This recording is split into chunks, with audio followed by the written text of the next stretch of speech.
আর শুভ দুপুর সবাইকে জানাই। আজকের হচ্ছে রবিবার, আর রবিবার মানে আমার ছুটি। শনি রবিবার দুদিন ছুটি থাকে, তাই আজকে একটু রান্না করতে বসেছি। দেখতেই পাচ্ছ কড়াইয়ে বেগুন ভাজা বসিয়েছি। আজকের হবে ইলিশ মাছ। চারিদিকে এত ইলিশ উৎসব হচ্ছে, ইলিশ ফেস্টিভ্যাল, সবাই যাচ্ছে, কত সুন্দর ভিডিও করে করে ছাড়ছে। আমরা বাড়িতে নাই ছোটোখাটো ইলিশ নিয়ে এসে ইলিশ উৎসব করি। আর এই বর্ষাকালে একটু সবাই একটু পাতে ইলিশ চায়, কারণ এখনই সিজন। অফ সিজনে তো এমনি ইলিশের দাম খুব থাকে, সেভাবে এবছর ইলিশের দাম কমেনি, যদিও বর্ষা পড়লো, পরে হয়তো কমবে।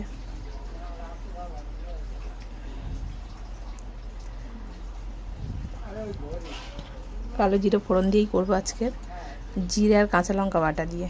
আজকে পাতলা আলু বেগুন দিয়ে ঝোল ইলিশ মাছের। মশলাটা দিয়ে দিয়েছি ফোড়ন দিয়ে,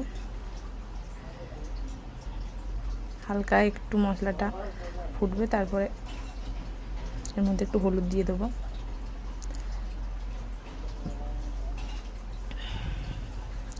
সবাই এখন এই বর্ষার সময় একটু ইলিশ পাতে চায়।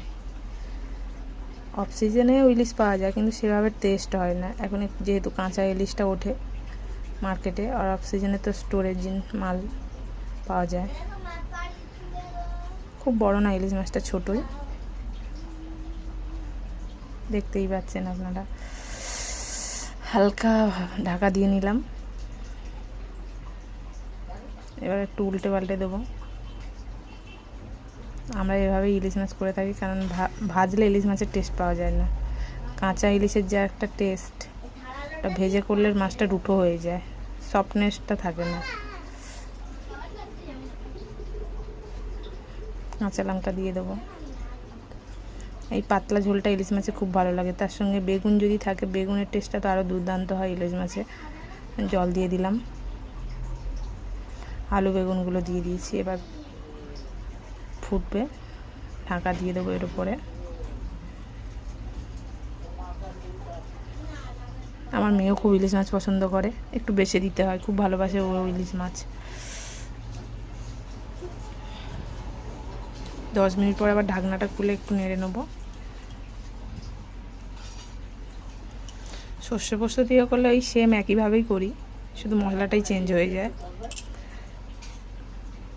আলুটা একটু কম দিলে ভালো হতো, যেহেতু আমাদের আলু পছন্দ করে, তাই জন্য আলুটা একটু আমাদের একটু বেশি। হয়ে গেছে আমার ইলিশ মাছ।